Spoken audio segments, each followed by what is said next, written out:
Hello, hello, and welcome. It's Monday. What is today? What day is it even? It is Monday, May 18th. I'm Katie. This is Joseph. We're going to hang tight and let some folks join us. Hope you're doing well.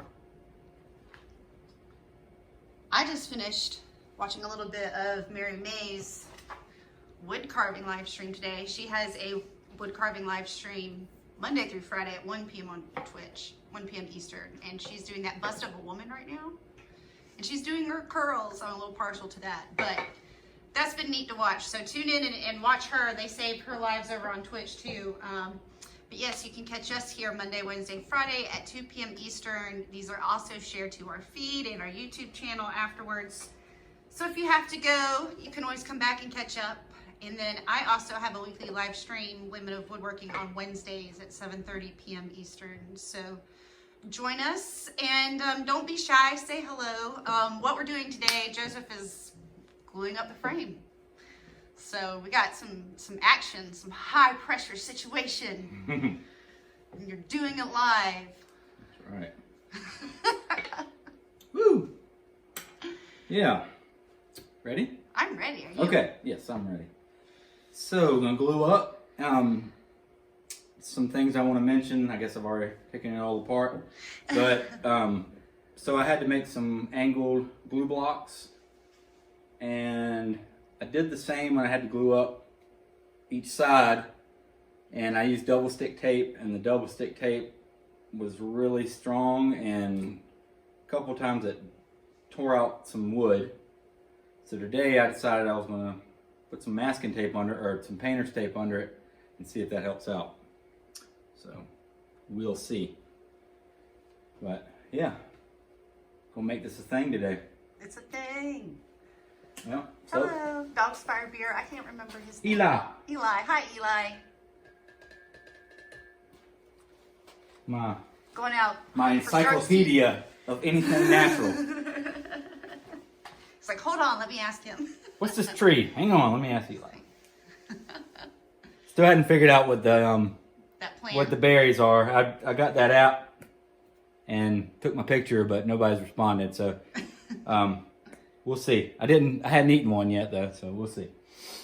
Hello, Victory Custom Works. Is that? That's Jake. Hey Jake, how's it going? I wonder if Jake, are you back at school? School is opening back up at Charleston Woodworking School. We're hanging tight a little while longer, but some of the students are going back in this week, and that's exciting. So hopefully we're moving in the right direction. Yeah. So one thing I was going to mention, I'm using hide glue again. Warmed up my mug. My glue's in there warming it up. Just put a little bit out in the cup though, and I'll put it back on my warmer in case I need some more.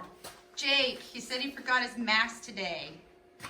That's why we aren't coming back, Jake. We'll see you in a few months. I had something I was gonna. Never mind. I maybe thought there might be some masks there, but anyway, we'll see. All right, here I go. Okay, Eli says he's baffled. He'll ask around more about the berries. Yeah. Yeah, I thought it was those. So we thought they were blueberry bushes, but there's some sort of wild berry growing by our fishing spot. And they do have kind of a reddish purple color, and that's why I was like, oh, I don't know if these are blueberries. But I don't know anything about actually growing blueberries. I only know about eating them. So they do have the that little fringe or crown looking thing on top of the berries, which supposedly from, I know nothing, but apparently the ones that have that are not poisonous. So because that's just what I read on the Googles, but I have not eaten any. Yeah, not brave enough. I was hoping they were the. Well, they don't look ready. First of all. Well, there's some that are definitely purple, which is when I think Eli had posted something about a service berry. I was like, ooh, maybe that's it. But you said it didn't look like that, so and I have no idea what those are anyway. But I guess they're all kind of closely related to a blueberry, something like that, maybe. And I think, anyway, who knows? There's some kind of berry, and they're all over the place.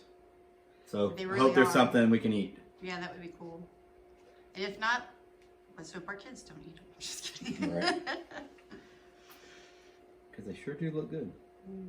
We were hunting for more blackberries today. I'm curious, Eli might be able to tell us if blackberries put on more than once. I know they're perennials, so they'll come back, but if we only get like one harvest, one good harvest, because there's a couple of really red ones out there right now, but not a whole lot overall. So I was just curious. Yeah, we had a run there, what, a week or two ago? Yeah, I And got we were a couple cups, and I thought about making jam, but I thought we would have eaten them all by now, but I think I stashed them a little too well from the kids. So we've got some questions here. What kind of glue do you use? This is old brown glue. So it's the hide glue that's in a bottle. I'll show it to you in a bit. So kind of newcomer to this kind of glue. I've always just used Tight Bond or either West System epoxy from my boat building days. But this hide glue is I really like it. It's when you have to heat it up. The only thing you have to do is heat it up, and so I just heat up a mug of water and put the bottle down in it. But the benefit, so it gets really slick when you heat it up, and once it starts cooling, it really gets thick and wants to grab. So it really needs to be heated up. But the benefit of it is it is reversible. So if something goes wrong, you can apply heat to it, and not all is lost. Or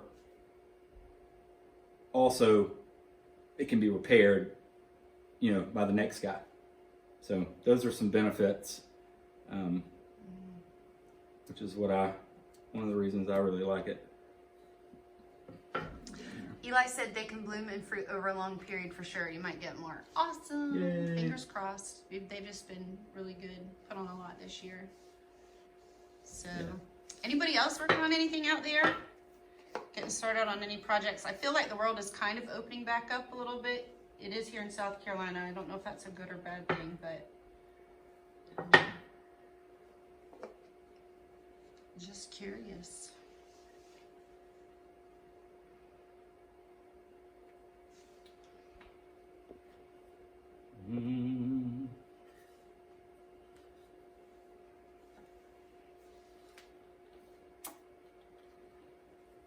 So it definitely makes glue up a little less stressful, knowing that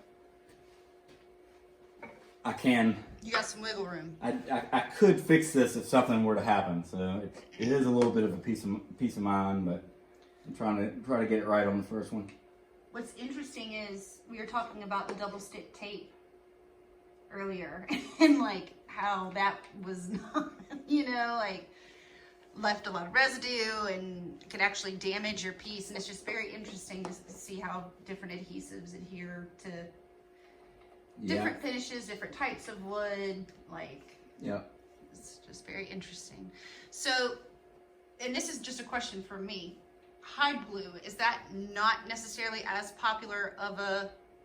Well, in the past, more of a white glue is. So PVA white glue is really convenient. It's in a bottle, super strong, not reversible.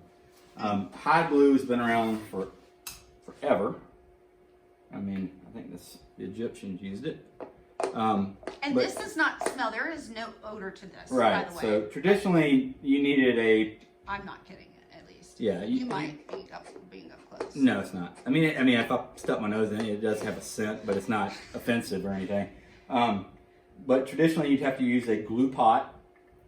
Heat it up, and it's a granular type of glue from animal hide, and it's you have to have the pot going and hot, and doesn't really smell good, and you know, and then I think, you know, these more modern glues came out, and you know, people, for obvious reasons, gravitated that way. right, kind of, but it's definitely has its place, and it's definitely time tested. You know, definitely, it's pretty much exclusively what an instrument maker would use, because most of the time people are counting on those being, you know, long-lived things and Used or for a pieces, long and time. be able to be fixed. Can take some wear, yeah. Yeah, so repaired. I want the same thing for my furniture. Well, it's interesting. Do you think that the white glue led to kind of like new developments in this? So there were products like this that could kind of be easier to use but still be high glue? You know, probably, and it's more probably from, you know, refinishing. It's probably where, Restoration. yeah, more restoration work. Maybe try to develop something that was a little more friendly, and I just, you know, I was kind of like, well, I can't be as strong as, you know, Tight Bond or epoxy, and it really is. And it's, you know, with tight joinery, the wood breaks before the glue does. So, I mean, you really having all the other benefits of it being reversible, and that's just outweighs. I mean, well, there is no real strength difference. So that's just kind of what I assumed, thinking, oh, it's just an old. It's not a modern glue, but it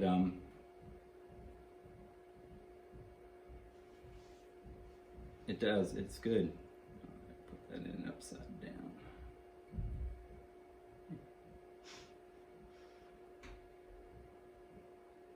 So why is it fitting so loosely in that side? All right.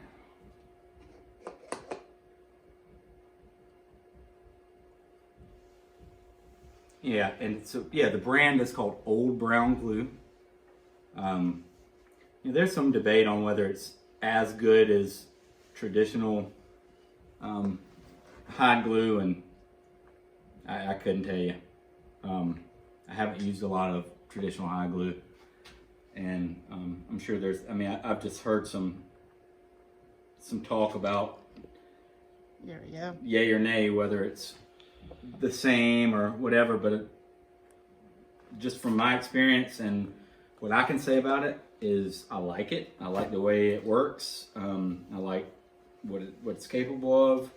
So whether it's the same or not doesn't really matter to me. You know, unless I'm missing something that's negative about it that I'm not aware of, but I'm not aware of it if it is. Haven't And guess run into what? that issue yet. Guess what? If something's wrong with it, I can take it apart, clean it off, put some other glue in it. That's so cool, because You know? it feels like so much in woodworking is not reversible. Yeah, I mean, So to have one thing, you're like, oh, and it's a pretty big deal. So, it is. so hello, welcome new joiners. Gluing up the frame today. This is so exciting. This has been several months worth of work. Now, if, you know, to be quite honest, we're lucky if we get half a day's work in right now, both working from home and having both kids at home. So this has taken several months worth of time. However, I think if you had more consistent time to do it, it would not have taken as long. So, no, not a bit. And Joe does not really calculate his hours per piece, which I don't know if that's a good or a bad thing. We'll do another live on that another day, but but this is a long time. This is several years worth because you had designed it several years ago. So That's this right. has been waiting for a long time. Yeah. So Eli said the bottle looks cool. That's got to count for something. That's right. You got to pick the coolest bottle. It's kind of like how you pick out wine. What has the coolest name? Or the funkiest animal on the front or That's something, right. you know? I would just go for what I could afford. Okay. Hello, welcome.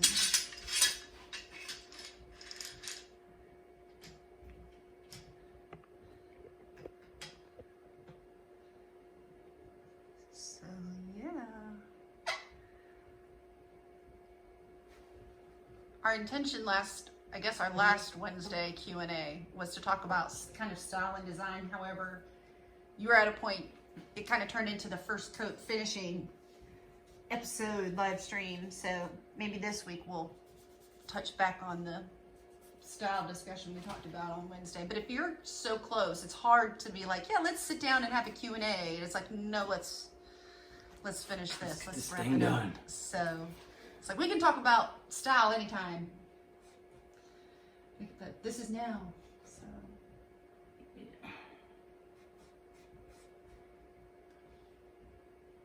what I want to know is if you're prepared for the emotional come down of having this piece finished.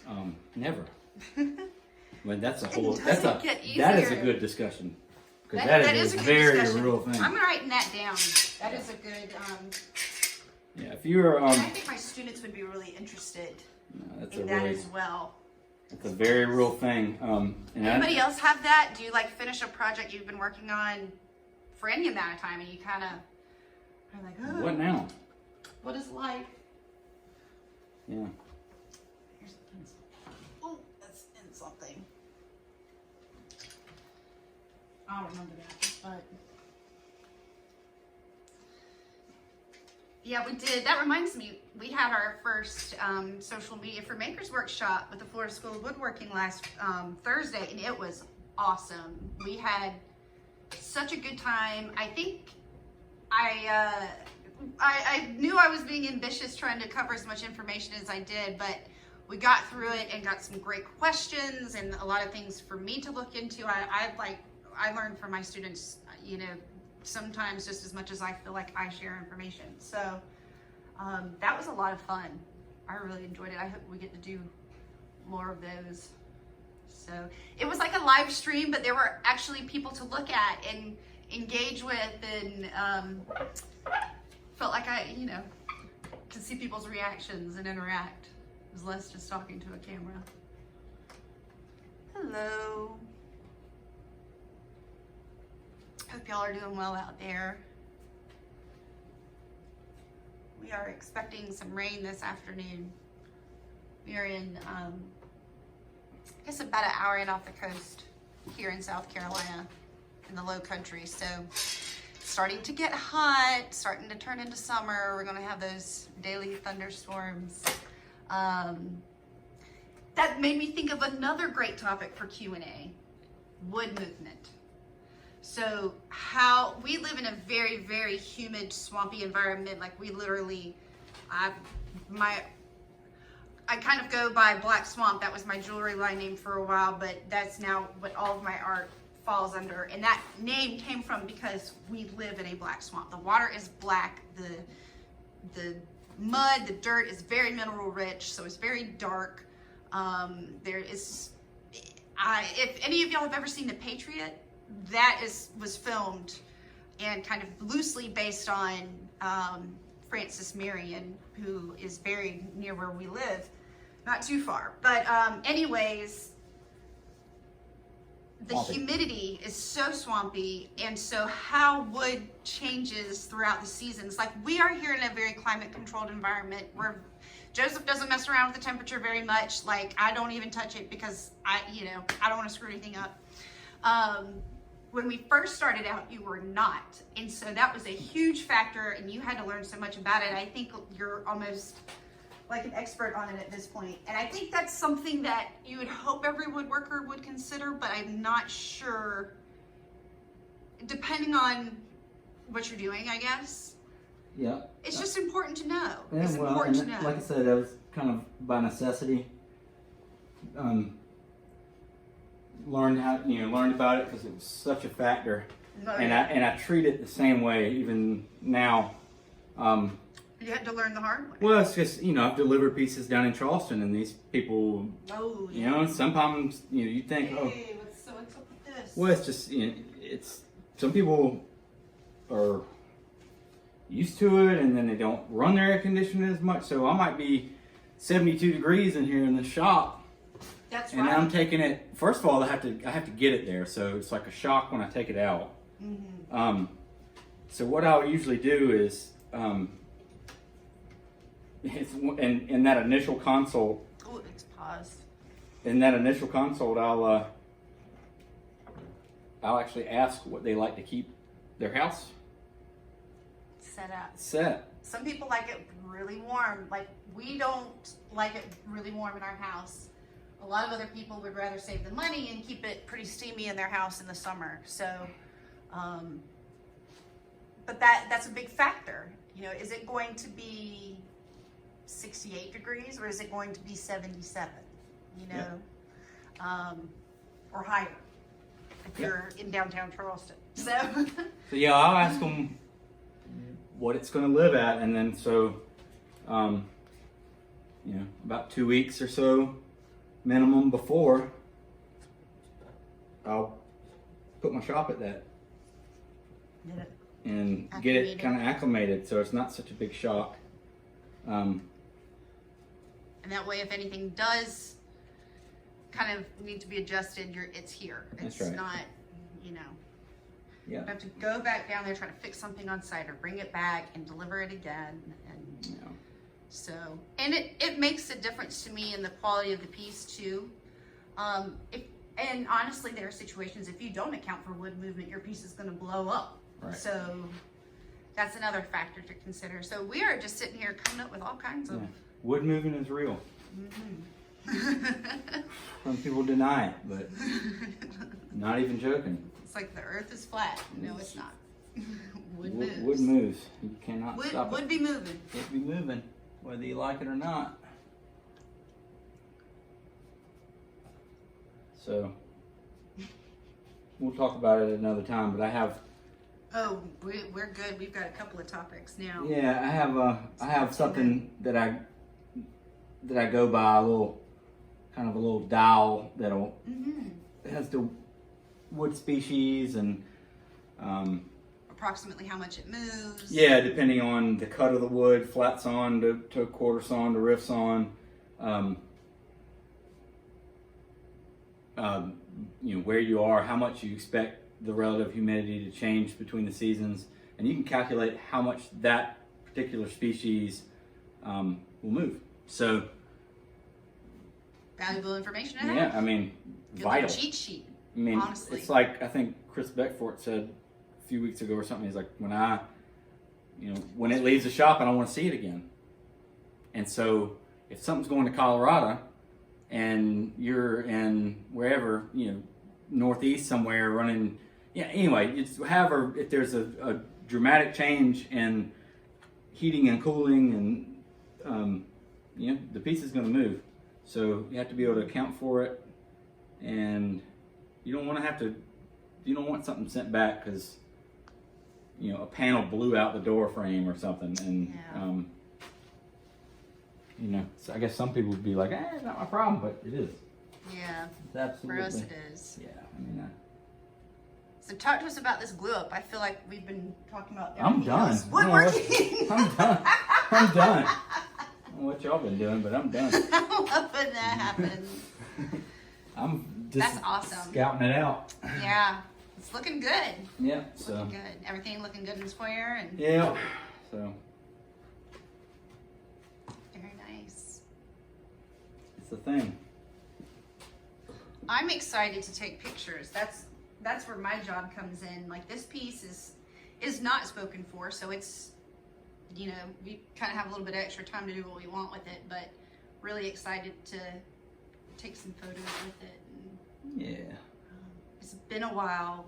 Gosh, almost a year since I've taken a photo of any new work of yours. You finished the dining chairs last summer, if I remember correctly. So. Yeah, right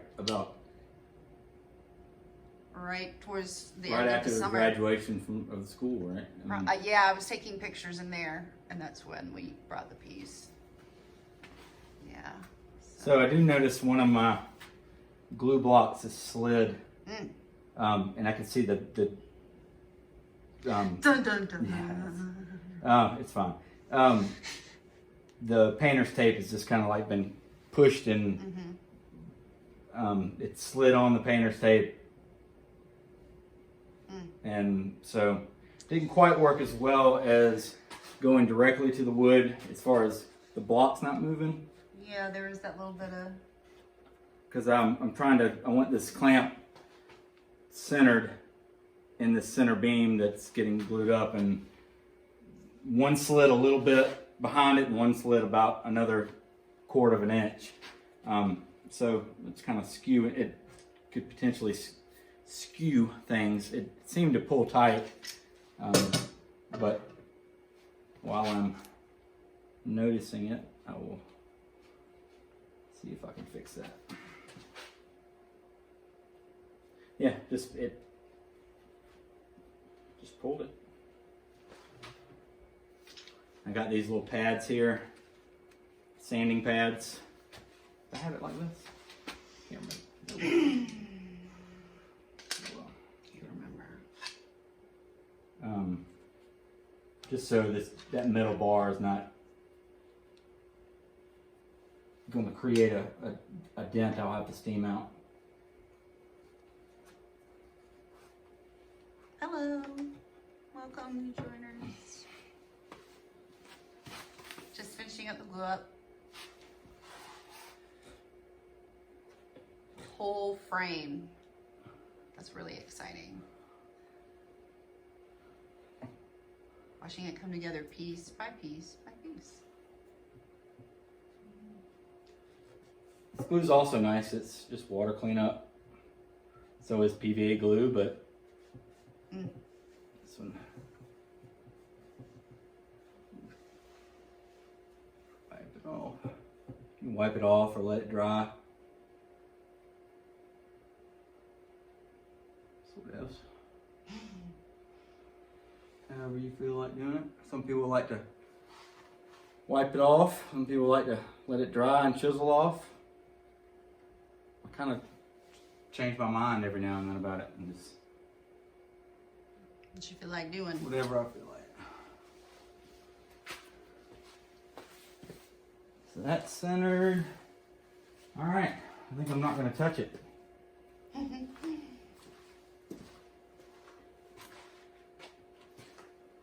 Yeah, everything looks good. Nice. All the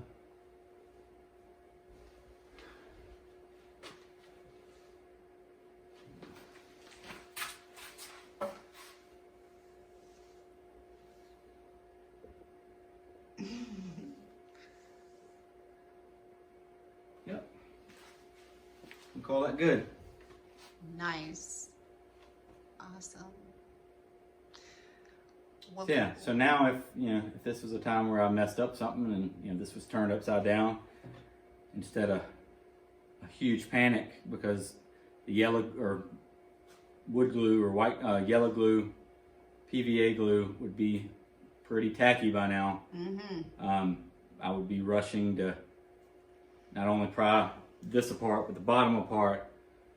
Just been a bit mess. Epoxy out at plenty of time, but if you ever use epoxy, you know the downfall or how it's not workable like this. Well, I mean, it is, but it's the cleanup is just. I mean, it's awful. And it wants to just penetrate into the. If I was using epoxy, I'd probably had everything pre-finished. Then on top of that, at least a coat, and then waxed where those joints is on the outside of where those joints are going together, just in case anything bled out. Because that epoxy will just penetrate in and be a dark spot, and just don't have to deal with that. So I choose not to. Plus, it is just you can't do a thing about it if something happens, and no one, and neither can the next guy. If it breaks, it's pretty much going in the garbage. So I'm not really excited about that. It's funny, so when you were talking, the top of the clamp was kind of obscuring your face, and you look like that guy off of Home Improvement, the neighbor. I can't remember his name. But he's always looking over. You never saw his face. He was always looking over the fence. Yeah. That was funny. Wilson.